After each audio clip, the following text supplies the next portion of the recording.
Welcome to the #1 podcast covering Michigan State basketball. The Final Four is not on the schedule. Join Rod and me, Eric, as we dive deep into the Spartans to get you prepared for every game. Subscribe today for in-depth recruiting updates and fantastic interviews with today's important college basketball personalities like Robbie Hummel. Thanks for having me. I have listened to your guys' podcast numerous times on drives throughout any Midwestern Big Ten city. So I am big fans of your guys' work. Jay Billis. And next time, hey, if anybody in Michigan wants a December tea time, call me. You wimps won't show up, but I'll be there. I'll be there and play in the cold. And Izzo will be in front of the fire with hot chocolate. Coaches Thomas Kelly. No problem. Glad to be back, man. Glad to be back. Mike Garland. You just can't sit there and trade twos for threes. You can't do it. You're going to lose. Coming down the stretch, you're going to lose. And more. You won't find better coverage of Spartan hoops than you will get here. For both the casual and hardcore fan, come along as we take you for a green and white ride. Hey everybody, it's Eric alongside Rod here to talk about MSU's upcoming game against the Illinois Fighting Illini at the Breslin on Saturday afternoon. Just a reminder that if you're looking for ways to support the show, head on over to our support page at tffinots.com/support to find the necessary links for recurring and one-time gifts. Also a way to link with our sponsors. Quick word of thanks for all of you who support the show via one-time gifts and recurring basis. Special thanks especially to Patreon supporters at the Mateen Cleese level, Bill Church, Brian O'Donnell, and Chad Hickey. Draymond Green supporters, Adam Walzak, Dan Rankin, James Benton, Jim L., Michael Bosnick, Paul Marsh, and Scott Driscoll, as well as Rich Wagner and Kenneth Kremet on Substack. Okay, so let's talk about the game against the Illini as MSU looks to recover from their poor free throw shooting in Minneapolis. The Illini are 17-5 overall in the season, 8-3 in the Big Ten. They're ranked 9th in KenPom and 14th in the net, and in position for a top 4 seed in the tournament. The Illini now have Terrence Shannon back after he missed several games because of the rape charges, and had his temporary restraining order. I think that's what it was from the judge in Illinois, which is interesting that sort of that now there's an economic benefit to being on the team, so that the courts are more likely to get involved in these sorts of things that before was just sort of peripheral, right? That's an interesting thought, and honestly, I'm glad you raised that because I hadn't really thought about that, and I didn't wade in too deeply, or frankly at all, other than reading the headlines, as to what the rationale was. But you make an interesting point. Historically, courts are loath to, as they see it, interfere with the actions of a private entity, or this isn't a private entity per se, but you get my point. It's a non-governmental entity. Sure, yeah. In the case of the University of Illinois, they're loath to do that in this context, in terms of issuing TROs. The preference is to let things play out within the legal system. That's historically how it's been. Mm-hmm. But in terms of this kind of thing, that's an interesting point because I wonder how his NIL worked. Right. Were those agreements in place such that if he is suspended and not playing, he's no longer entitled to compensation? Don't know. When those agreements are not public, we have no idea what they look like. But if they are, that would be something beyond what it historically has been in terms of a cost to the person requesting the person moving, right, for a temporary restraining order to be issued. So that's an interesting point. I actually had thought about that aspect to this. It may, or again, I didn't read the order, so it may or may not have been a factor, but it's something worth keeping in mind as we move into the future, which clearly and more clearly every single day is involving even more levels of compensation for student athletes. Yeah, and you imagine too, on some level, even if the NIL is not involved, you could certainly make an economic argument as a representative of the player that there's a significant loss of potential future income. I mean, it's a lot stronger argument, I think, than in the past. Before, it's just, as long as you're going to school, they say, well, you got your scholarship, you're still getting your education. That's the main compensation for playing on this, team. And this is a disciplinary action based on legal actions that occurred off campus. But you wonder in the future if you try to suspend a player, if there's, without any contract or employment sort of guardrails as far as, what's allowable. Well, what is going to be okay? What can people challenge in court and those sorts of things? Well, that's exactly what happened here. This was a university policy that was used right. To suspend him because of the criminal action that had been brought by the prosecutor in Lawrence, and so that's exactly what it was. Now, you're right. This is an example. It's not the first one. We've had these kind of attempts even before NIL Sure. to overturn suspensions. I'm less sympathetic, or let's put it this way. I think courts would be less sympathetic just to the idea, just in general, that suspending a player is a sufficient economic harm to warrant the issuing of a TRO. Mm-hmm. Just in and of itself. I think when you're attaching actual tangible money to it, that's something different. But all of this is, and it's not something we've spent time talking about here, is we're in season, we're in this game to game mode. But I posted about it a little bit on the Spartan Mag board and a little bit on our Twitter account. But if you don't think that employment is coming soon, maybe even sooner than I thought, you're not paying attention to the realities. We had last week, we had the Big Ten and SEC announce this joint committee, which is contemplating the future of presumably, at the very least, revenue sport athletics. And it's just those two conferences. So the Big 12 and the ACC, never mind the smaller leagues, weren't asked to join. Mm-hmm. So that was the first tell. Then you had this court decision relating to Dartmouth that was, well, it wasn't a court decision, actually. I think it was something before the National Labor Relations Board, okay. I believe, that in fact deemed, or it may have been a court decision related to a complaint submitted to the NLRB. But regardless, definitionally, Dartmouth's athletes are now considered employees. Now, what's interesting about that is that Dartmouth, like the rest of the Ivy League, doesn't even give out athletic scholarships, and they're defining them as employees. So the writing is on the wall, people. This is coming, and to me, it looks like it's coming faster. And I'll say this and then get off my soapbox, because we'll have plenty of time to talk about this in the off season. But if you are bothered by the chaotic situation that we have currently in major collegiate athletics and the revenue sports in particular, where it's essentially wide open free agency. We now have had, during the course of this season, we've had a court strike down the ability of the NCAA to restrict transfers to one-time transfers without a hardship ruling. Mm-hmm. So now, as it stands now, you could transfer every year. Yeah. The NCAA can put some limitations on that in terms of the timing that's required, but the ability to do it has to be there now.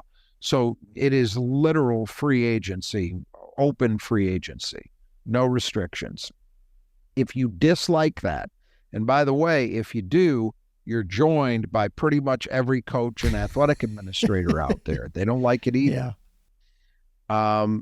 You should actually be pulling for some type of system that permits athletes to be classified and treated as employees, because with that will come contracts, either collectively bargained ones or non-collectively bargained ones, but there will be contracts, there will be a system in place, and that system will serve to reimpose some semblance of order in exchange for compensation. That's how it works. Yep. Yeah, and I think we'll definitely get into this. We've been sort of challenged with what we're going to talk about in the summers. I think there's no question this is going to be something we'll have a lot of opportunities to explore. Maybe bring our friend Jay Billis back on too. I think to talk about this. I was going to say, I can't count the number of times since we did that episode that I have recommended people in the course of discussions listen to it.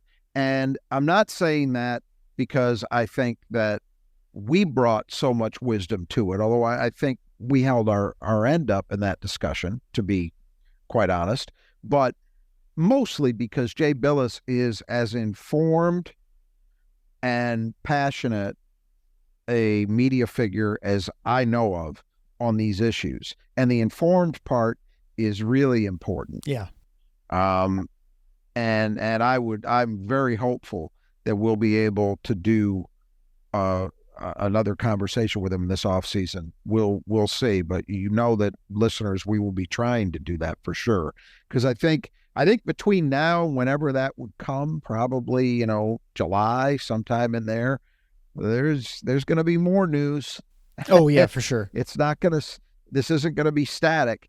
And so it will be appropriate with a year or more having unfolded since that last conversation. It'll be high time for an update. But regardless, we're going to be talking about it. There's no question. And I would, one more thought, and then we can move back to Illinois.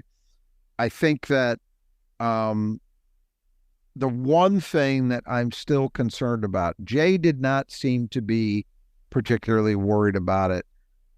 I am, at least until I see that it's not a threat, has to do with basketball and specific the NCAA tournament, because that's the part of this that I can see getting screwed up in whatever this process is going to be. Yes. And what I mean by that is we're going to have a relative handful of schools. So currently we've got whatever it is, 363, 365, whatever the number is, of schools playing Division I basketball, right? Right. There is a chance that we will soon have a new organization other than the NCAA governing in some fashion the athletic activity of, I would guess, a maximum of about 40 schools, somewhere in there. Sure. 20, 30, 40, it's going to be something like that. And I think the question of how the NCAA tournament would function in a world where that kind of entity exists is an open question. And it is one that concerns me. It concerns me not just because I like the tournament as it is, but because I recognize the tournament is by leaps and bounds the most important thing that college basketball has going for it as a sport.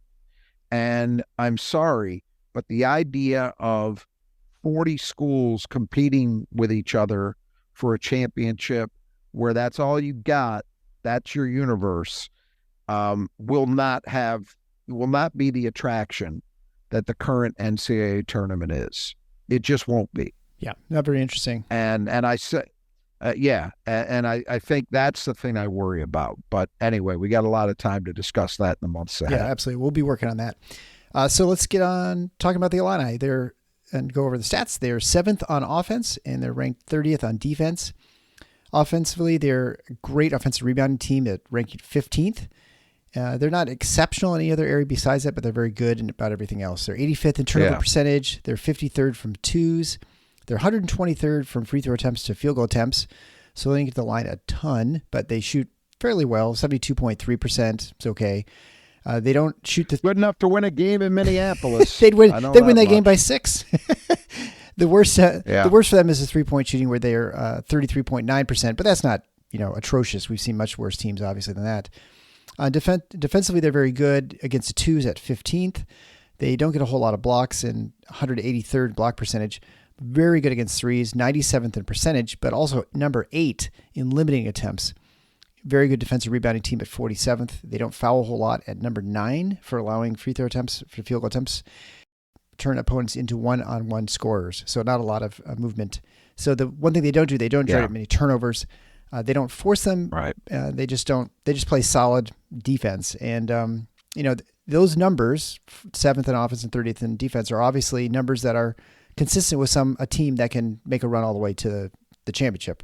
Yeah, I think he gets some. Again, now there are people that will differ with that. There's, you see various looks at this, like, what do all the national champions of the last 10 years have in common? And their defensive number may not quite add up on that level, but I got to tell Season's you, not over. when I look at that, it's not over, and when I look at the individual components of their defense, it's kind of hard for me to understand why they're only ranked 30th, because they're pretty damn good in everything except they don't make the big plays. They don't block shots, and they don't generate turnovers.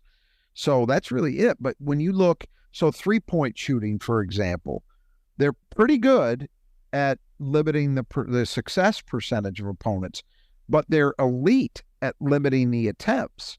So you put those two things together, it's like, wow, that's, it's tough to get much going from three against them. And then you look at them, they're 15th in the country against twos, right? Mm-hmm. Despite not having much of a shot blocking presence. I think this is what it comes down to on defense. They are a very big team. Yeah. They don't have, in some ways, they're not as big as we had seen them in the past when you think about recent Illinois teams. They don't have that Coburn-type presence in the middle, certainly, taking up all that space. But you have Coleman Hawkins at 6'11", and then everybody else is like 6'5" to 6'7", the other four guys. So when you look at that on a 5-position basis, that's a long team. And I think that's what's really helped them. They've got guys who are pretty good athletes at that size, and they're long. So it's hard to get good looks against that team. And that's really what Illinois has become. It's a total shift, as we've touched on before, from the way Brad Underwood played defense when he first got there. And you look at them now, you say, boy, that is what a good Big Ten defensive team looks like. And they are. Offensively, it's interesting. There, as you mentioned, there's not a lot of those who are familiar with KenPom know that the areas where you're really good are green, and then they kind of like a bright green. And then as you move into the middle of the pack, it turns a pale color. And then as you're moving toward the bottom end, it's various shades of red until you get flaming red when you're just awful. And they don't have much at all in the red column.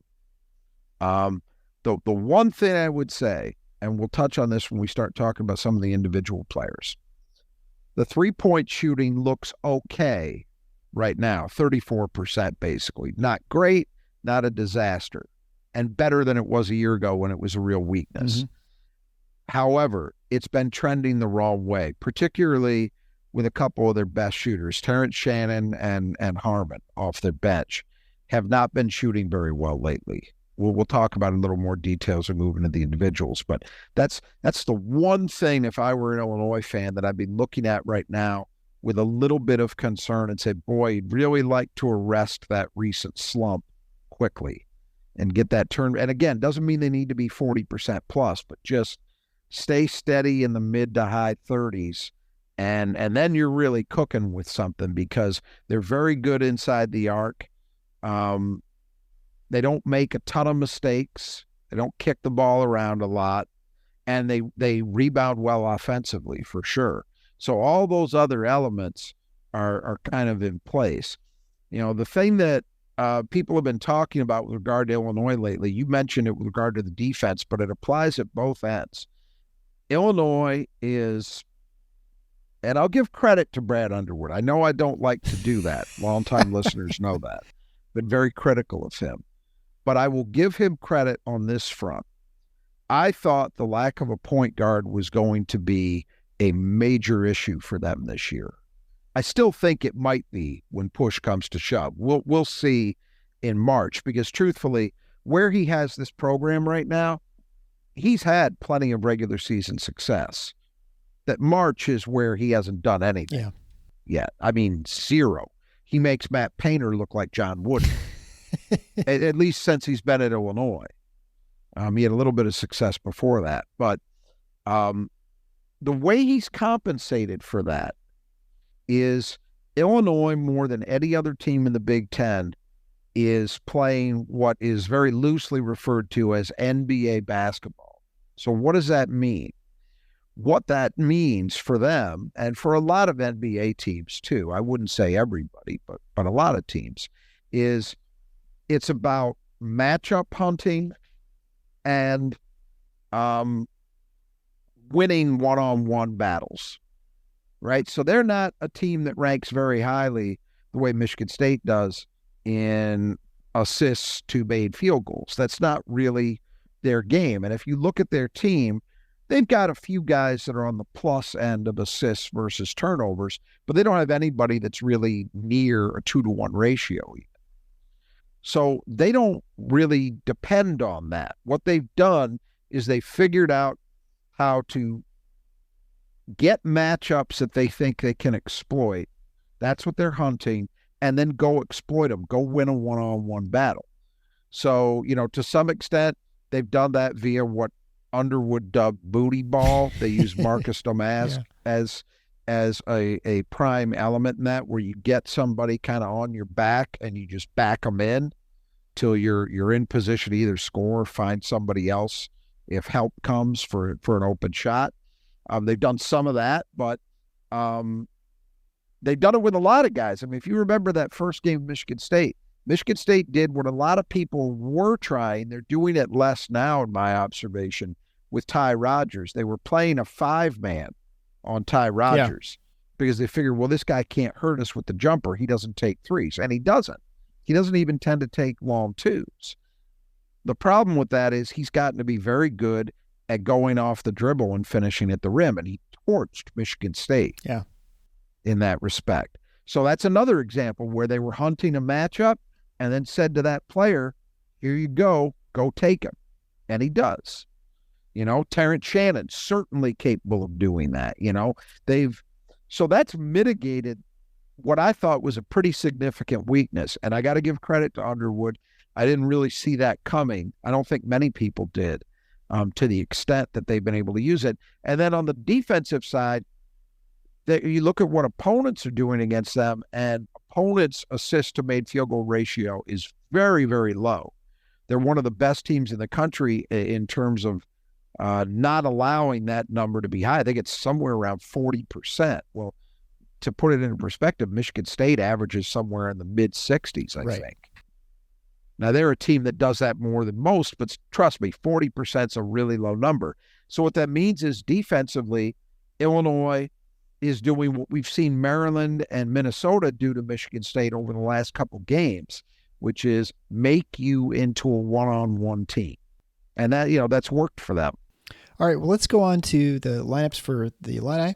It's brought to you by the Brothers Adjust Your Gutters and the player that Michigan State needs to keep in the gutter. So Brothers Adjust Your Gutters, obviously, they just do gutters. So they are a specialist in only gutter work. They're not going to do your roof. They're not going to try and upsell you, get new windows or anything like that. They're just going to work on your gutters. So if you have problems with your gutters, or wonder if you have questions or problems, you have mysterious water pooling in your basement, maybe you just need better gutters and better water clears away from your house or business. They can repair them. They can clean them out. They can replace them. They can put in heaters in your gutters so you don't get rid of your ice buildup on the outside of the gutter. Whatever you need done, the Brothers Adjust Your Gutters can do the job for you. They come out. They're professional, very quick, efficient, and great pricing. They did my gutters, and they did fantastic work. I'd highly recommend them for anyone, whether it's your business or your home. You can find them at the west side of the state in Michigan, around the Grand Rapids area, or you can also find them in the Metro Detroit area. You can find links to that on our support page at thefinalfoursnottheschedule.com/support. And there you can click for a free estimate, 10% off if you mention Final Four when getting your estimate. So we'll begin with the starters. Ty Rodgers, who just killed Michigan State in the first half of the game in Champaign. As you mentioned, 6'6" sophomore from Saginaw, averaging 7 points a game and 5.5 rebounds a game. Serves sort of as a nominal point guard. He shoots 52-0 and 64. And as you mentioned just a second ago, he was just taking Sissoko. I think felt like it's mostly Sissoko, maybe occasionally Cooper, off the dribble and just kind of blowing by him for layups in that first half. It was Mahdi, and a lot of it happened early. I don't think you can play him that way. I just don't think you can. And it isn't just MSU. Teams were doing that to him for a while, because I think there were some early signs of success with it, and then he just figured it out, and it stopped. Look, he's another. I really thought there was a concern here that Brad Underwood talking about him playing to be a disaster, because he's never been a point guard any point in his at least from the point he was 14. I can speak to that. At any level of basketball. And I just thought, this is a guy I've liked a lot. I've said it here more than once. I think it's a shame that there were influences around him that were just not going to let him become a Michigan State player, because I think he's one of these kind of guys that Izzo loves to coach. He's a winning player. He does a lot of things that help you win games. He can rebound. He's a good passer. Not a point guard, but a good passer. He can defend hellaciously, and he's switchable. He can play a lot of different kinds of players well. The only thing he doesn't do well is shoot from range. But if you use a guy like that properly, he can still contribute to what you do. And I think Illinois has found a way. He brings the ball up a lot. He's not really their primary. I think he's second on the team in assists behind Domask. So Domask is the guy who gets more playmaking responsibility. But he's managed to really take a big step forward this year. And hats off to him. And again, credit, I hate saying it, but credit to Brad Underwood for finding a way to make very, very positive use out of him. It was not an obvious thing at all to me that this was going to work. We'll then move on to the shortest player on the for the starters for Illinois, Marcus Domask, former Saluki from Southern Illinois. He is averaging 15.7 points a game, 4.6 rebounds a game, shooting 45, 24, and 88. Over the period where Shannon was out, and it has continued, honestly, since Shannon's come back, I think Domask is their best player. I think he's emerged in that, which, again, is something I don't think many people saw coming. I think the thought when they got him in the portal was, okay, this is a little bit different kind of player than what they had last year at that position, where you remember that roster just didn't fit together very well. Right. But that he would give them more of a slashing presence. He was a good ball handler, good passer. I think they hoped for much better perimeter shooting than they've actually gotten. But I don't think anybody saw him becoming a focal point. And honestly, the main reason that they didn't take the dive I thought they would when Shannon went out is because he stepped up and became the number one option and thrived. And I don't think it's changed since then. Now, again, the three-point shooting, that's not good. No. 24% is rough. And if you can keep him on the perimeter somehow, well, then you're probably working from an advantage.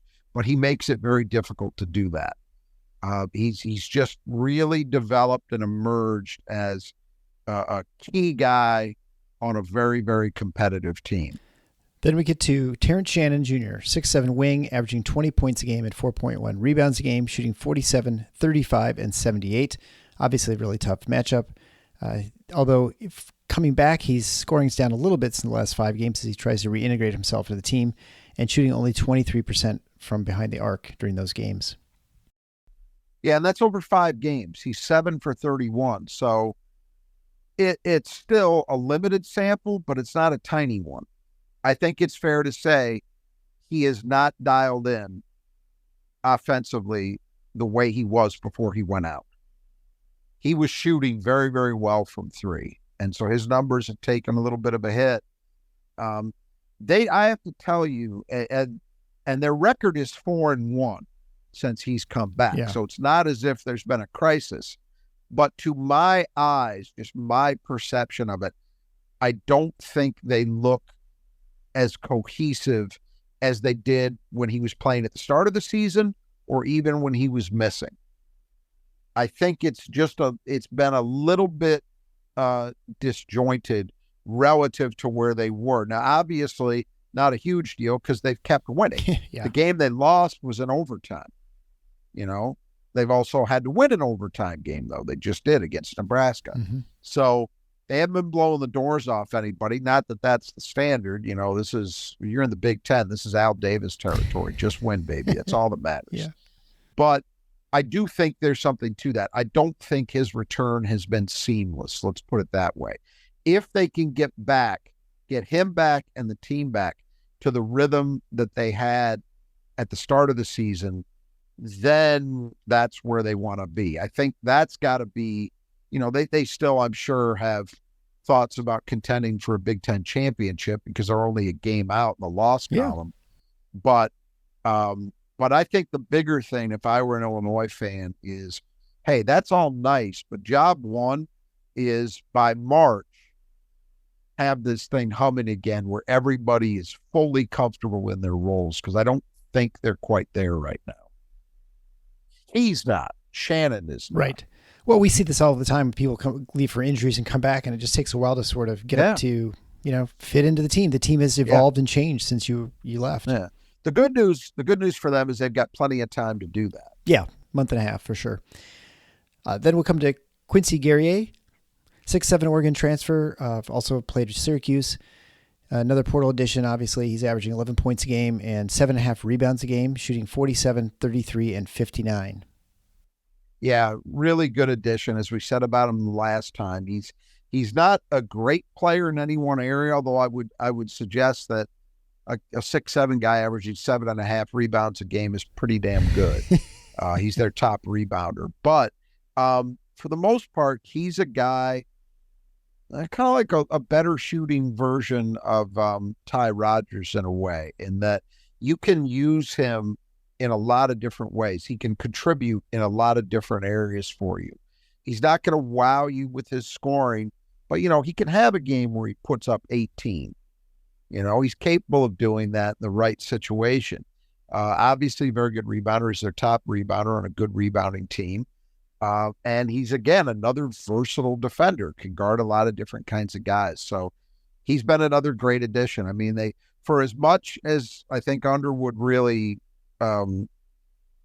screwed it up last year with the additions he made, it's gone the other direction this year. He keeps hitting 21. At the blackjack table this year. And finally, to round up the starting five, Coleman Hawkins, 6'10" senior, averaging 12 points a game and 6.4 rebounds a game, shooting 44, 39, and 80. And he's definitely been playing a lot better this year. I feel like the difference with him is he's always kind of had a tendency to have bad shot selection and just sort of in the wrong moment. Yeah. It seems to be less this year. Certainly the game that I watched, when they played Michigan State, there weren't as many of those sort of bizarre plays. Bad choices. He's the other guy besides Domask that I thought really elevated his game when Shannon was out, and it's continued. That's the thing. It's not like, Shannon's come back and the whole team's gone to pot. It's not that. The guys who were leading the charge then, which were primarily Domask and Hawkins, in my opinion, have continued to play well. It's just that Shannon hasn't quite gotten back to where he was. But in Hawkins' case, I said in the preview before the first game that he struck me as, and I've said this about a couple guys around the league, Dante Scott's another one I've mentioned, where it strikes me as similar to Malik Hall, where you see the flashes of potential, you just didn't see the consistency. Well, Hawkins, much like Malik, and I'm going to, last night we'll just kind of give him a mulligan for that, but it wasn't a total zero performance, but much like Malik and much like Dante Scott, I think Hawkins as a fifth year guy has, or maybe he's only a fourth year, but anyways, a senior, he has found a level of consistency, of elevated play, and very important for this team because, for all the talk about their size, and it's true, he's really the only legit big man from a height perspective that Illinois is regularly playing these days. We'll talk about Dane Danger in a minute. He's fallen off a cliff. I mean, they gotta have missing posters around It's in milk Champaign, cartons. Urbana with that guy's face on them because he's not playing. So Hawkins really matters for this team, to give them that. It's great to have all these 6'7" athletic guys, but they need one guy at least with some real length, and he gives them that. And then offensively, he's just been really, really good. The 3-point shot has, was something that was always there as a threat, but his percentages were never great, in part because of what you talked about, shot selection. He's knocking on the door of 40% now. Yeah. Well, he's So 60% against Michigan something's State. going right. He's 3 for 5 and Yeah. 4 for 9 from the line. Yeah. From the field. So who of those 5 would you think Michigan State needs to keep in the gutter? I'm going to say Damas. Yeah. Because I think he's become their most important player. Terrence Shannon is still the guy you'd look at and say, well, that's the guy who's most likely to break out and drop 30 on somebody. Yeah. And he's still fully capable of doing that. And he's capable of busting out of this deep shooting slump and all of that. But to me, Damas has become so integral to the identity of that team offensively because they run so much through him. And so he's the guy I'm going to pick. All right, moving on to reserves. And Luke Goody, 6'6" junior, is finally healthy this year. He is averaging 7.1 points a game and 4.2 rebounds a game, shooting 40, 38, and 65. Yeah, but his shooting's down a tick from where it was the first meeting, but not by a lot. He's still 38%. That's still a guy you got to worry about. And as I've talked about before with him, I think the biggest surprise when he got to Illinois and actually started playing, it wasn't the shooting because that's what his reputation was. And he was a guy, by the way, Michigan. There are a couple guys on this team. He's one, and Ty Rogers is the other that Michigan State actually recruited very seriously. They really wanted Luke Goody. The toughness that he plays with, he's a tough hombre. I mean, he battles on the boy. Those are good rebounding numbers for a wing. He gets physical. Normally guys that have reps as deep shooters, that's not what you expect. And he gives them some grit. So I'm impressed with him. And that's another thing. It's a real positive, even with trying to sort adding Shannon back to the rotation. The other thing that's done is it's extended their rotation a little bit, and having Luke Goody back coming off the bench is a nice thing for them. Then we'll get to Justin Harmon, 6'4" senior transfer from Utah Valley. He was 2 for 4 against Michigan State from 3 in the first matchup in Champaign, averaging 6.3 points a game on 40, 36, and 86. Yeah, and his shooting has gone down lately as well. He was shooting in the mid-40s from 3 when MSU saw them the first time. So I didn't look at his raw numbers over the last 4 games, but just judging by that dive, he's very much in the same position as Terrence Shannon from 3 in a decline. And so they would obviously like to see that bounce back because he's a guy who was one of the key players responsible for Illinois' 3-point shooting not being the weakness it had been in recent years, or last year at least, I should say. So it's important that they get him back and going. And again, having Goody move to the bench, now Harmon is maybe your 7th man.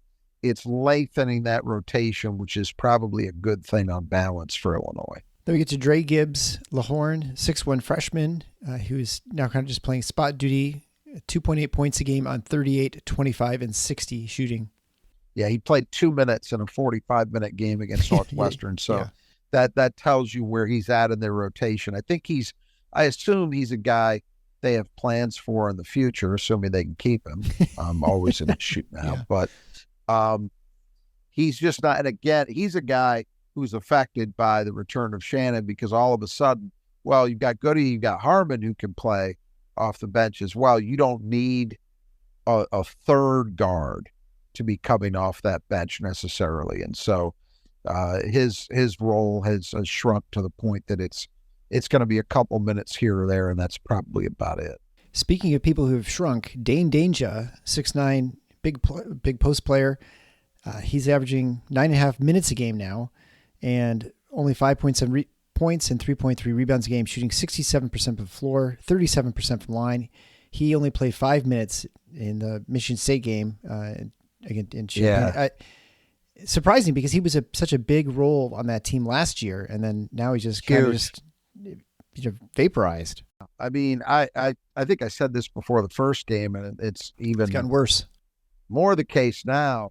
I've got to think that this is a guy who's going to look to get out. Yeah, for sure. Now, maybe not. Maybe they're going to be able to sell him on, hey, it'll be a different deal next year, or maybe he actually buys into the idea that he's got things he's got to work on in order to get minutes, et cetera, et cetera. But, Dane Danger is a guy who, if you were playing him 25 minutes a night, I think you would expect that he could get you maybe in the mid-teens in terms of point production.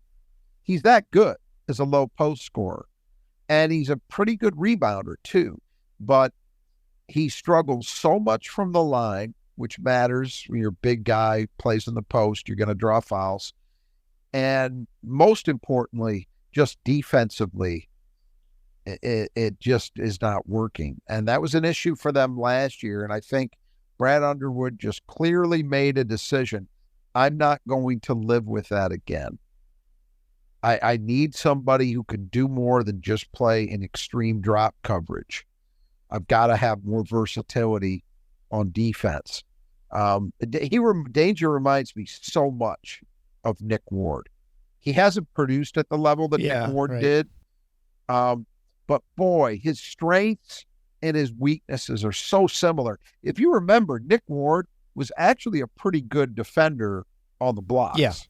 When he was defending in the post, he was pretty good. He blocked some shots. He bodied people. He was pretty effective. Danger, I remember last year at least, was okay around the rim. He just couldn't extend to guard anybody. And Nick had the difference was that MSU didn't just accept, well, you can only play drop coverage. Right. They would still have it, but they'd get exploited because of that. Illinois, it was, okay, you got to shack this stuff. And it led to a lot of problems in terms of giving up good open looks. Like Nick, he's not great when you bring help, which I think is also one of the reasons that Illinois probably downgraded him in their rotation is they figure he gets an automatic double and he's not great making teams pay for that. But man, what's available to him was not available to Nick Ward. And I've got to think that he's a prime candidate to get the hell out and go somewhere where they're just going to say, you know what, we'll live with your flaws. Go get us 15 and 8. Well, he does only shoot 37% from the line, but do free throws really matter? We'll go. Yeah. We'll go on to the next segment brought to you by the Squeegee Squad of Grand Rapids and the Michigan State player that cleans the glass best. The Squeegee Squad, Grand Rapids will obviously in Grand Rapids, but they'll clean your windows. They'll do power wash in your house. Not only your house, they can work in your high rise. Maybe you've got a couple apartment buildings. Maybe you've got a business. They'll do that as well. They can do just about any job, big or small. They'll come out and give you a free estimate. You get 15% off. You mentioned Rebound in the estimate. They've done my house. They did fantastic work. Very meticulous, super nice guys. And they'll come out in any weather pretty much. So it's pretty remarkable that these people are out there grinding it when it's, freezing weather. They will... You can find the contact information at thefinalfoursonathecatschedule.com/support, and you get the link for a contact to get an estimate. All right, so it's currently 5 to 3.5. You're up on me. I get to pick first this time. Mady Sissoko had 10 rebounds last game, and I think it'd be foolish not to pick Mady for this game, and hopefully he has the same rebounding performance because I've only gotten half a point to your 5 so far. I mean, you just said you're killing me. Yeah, well, they need that kind of performance out of Mady, as we'll talk about in a minute. I'm going to keep it extremely predictable and take Malik Hall. Yeah. All right. Well, then let's go on to the 5 keys of the game brought to you by Nudge Printing. Also, Nudge Printing, one of the other offshoot business they have is Fabricated Customs. And if you ordered through our store, and I know a number of you did, that's who we use, the Fabricated Customs at fabricatedcustoms.com. They'll set up a store in which they can either do your design, or if you have a design for that you can provide them, they will provide whatever you want as far as apparel. They can also, you put on other stuff like they can make stickers, or they can do embroidered things. If it's embroidered sort of logo, that would work, an embroidered stamp, they can do that as well. And then you just tell them what you want. They open the store for 2 weeks. Everyone orders what they want. They pay what they want. And then you can set the price for however you like. And then they'll ship it and do all that stuff for you. There's really almost nothing you have to do. It's so simple. And so if you have a corporate event, a family event, you're doing a fundraiser for school, something like that, Fabricated Customs should be your place to go, because it's the same high quality apparel that you get with their regular stuff at the nudgeprinting.com. So if you go to nudgeprinting.com, you of course still get the 20% off if you mentioned Final Four. That's just one word on the coupon code at checkout. So check it out, or at Fabricated Customs if you want to do some custom stuff. All right, so 5 keys of the game. Number 1, rebounding. Mentioned that Illinois, fantastic offensive rebounding team. Michigan State did a great job against Illinois the first match, which is what drives us crazy, because they actually have shown that they can do it against really good teams. Yeah. They actually out-rebounded Illinois 37-34. They prevented Illinois to just 25% offensive rebounding rate, which is really good. So, got to do it again, I guess. Yeah, look, I would say it's pretty close to mandatory. They don't have to necessarily be quite as good. They limited, as you said, Illinois to a 25% offensive rebounding rate. That's outstanding. Even more so when it's against a team that really, really rebounds well at that end. I think it matters at both ends, but it's most important that Michigan State limit the second chances Illinois gets. You know, that this is a good enough offensive team, even with kind of the questionable 3-point shooting they've had lately. It's a good enough offensive team as it is. You can't give them regular second chances. It'll just kill you. So we've seen MSU rise to the occasion and do the job against good rebounding opponents. The first Illinois game in Champaign was a prime example of that. We need to see it again. Yeah, and actually, surprisingly, that game as well, Michigan State had a 30-some% offensive rebounding rate themselves, and against a good defensive rebounding team. Yeah. So, boy, that would certainly help getting some extra shots as well. It would be great. It would be great, and that would be a bonus if MSU could get it going at its offensive end. But the part that strikes me as most critical is MSU is a defensive rebounding team. Sure. Second key to the game is keep them on the perimeter. Obviously, Illinois has been deadly inside the arc. They're getting the hole. They just torched Michigan State in that first matchup. Felt like it, and they got a lot of foul calls as well. They shot 22 free throws, which is somewhat reflective of them getting inside. So, and they're not a great outside shooting team. Again, remember that you're now facing them with Shannon, who also, is the best that they've got in terms of ability to take things off the dribble and get to the rim and finish.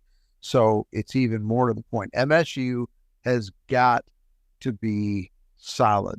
They've got to do a good job of squaring up their guy on the perimeter. Help defense has got to be, on a string. Rotations have to be good. But I think that the biggest thing here is, if you have a choice, you'd rather live with Illinois taking a lot of jumpers. In the first game, they were 7 for 21, so 33% from 3, which is pretty close to what they shoot on the year. At the time, it was a little under what they shoot for the year. This year, or at this game, it's right about on point. They're like 33.8 or 33.9.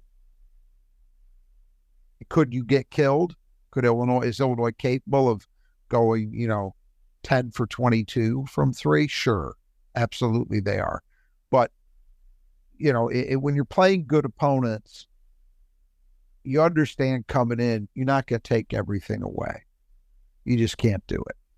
So what you choose to take away tends to be the most important thing. And then making sure that when you make that choice, that you're actually able to execute it.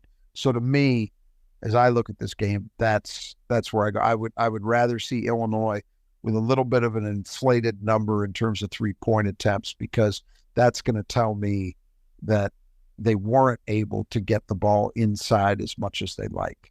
And the third key to the game, pace. So we've mentioned this a number of times recently, Michigan State just having to play fast, and that's what they really got killed with in Minnesota the other night, where they just were so slow getting to their sets. I give them a pass, as we did here for the Maryland game, because Maryland is an outstanding defensive team. They do that to a lot of people. Right. So, okay. last night's game, no excuse. And that's on everybody. That's not just the point guard. Might be primarily the point guard, but it's not just the point guard. They can, and again, this is a team, as I mentioned at the outset, they do a very good job of turning you into a one-on-one team offensively. That cannot be the way Michigan State plays. It does not cut to their strengths. They have guys who are capable of making one-on-one plays at times. Tyson Walker can do it. Jaden Akins can do it. Malik can do it. AJ can do it. All those guys are capable of doing it, but that is not the best brand of basketball for Michigan State to play. So what's your best antidote to that? Playing with pace, playing with purpose, cutting, moving, screening, doing all of that efficiently and quickly. And the fourth key of the game, one we haven't seen for quite a while, but it's back, and that's AJ. I think we talked about it last night, that was an issue. But if anything, the more I thought about it, certainly after seeing Tom Izzo's post game where he was, as Graham Couch put it, as angry as he's been in several years. And I get it. I think that's how most people felt.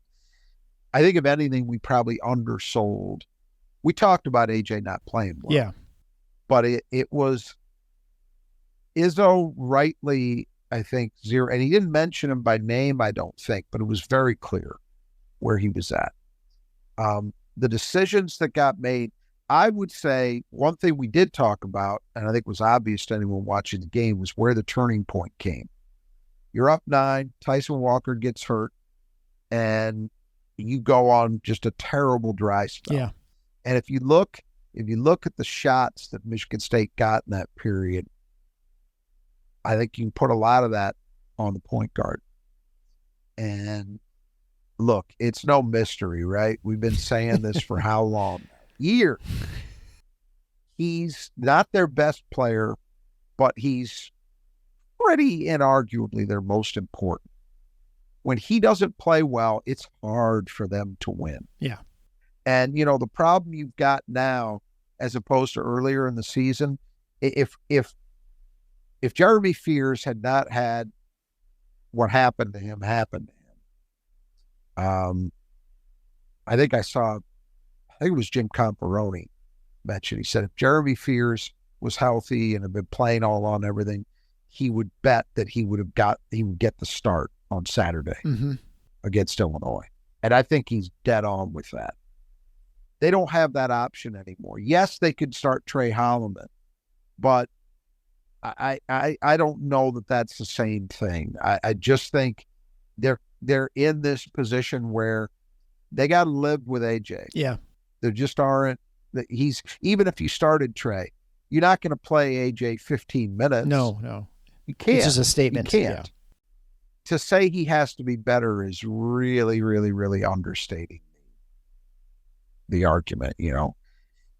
He's just got to be a key guy for them, making the right decisions and making everybody else better. I mean, I just think the shot selection, the execution, all of that was just not even close to the level it needs to be at. And the fifth and final key to the game is the response after that Minnesota game. Yeah, I mean, I really have the sense that everybody, the team, coaching staff, the fan base for sure, just had the wind knocked out of them by that loss. And, in some ways it's a little bit unfair because Minnesota is now 6-5 in the league. Yeah. We can all say, well, it's a terrible team. You shouldn't lose to them even on the road. But, if you want to get down to brass tacks in terms of how this is viewed, let's say by the various metric systems, I took a look at where Michigan State sits in the net and in KenPom. That loss didn't hurt them. Yeah. It really didn't. Now, I'm not saying that as an excuse like, oh, people should be accepting of this. No. That was a game. It was very winnable. They were in control of, and they let slip away. And they played poorly in doing it in a number of ways. All true. So no excuse making here. I'm just saying maybe the apocalypse talk is a tiny bit unwarranted.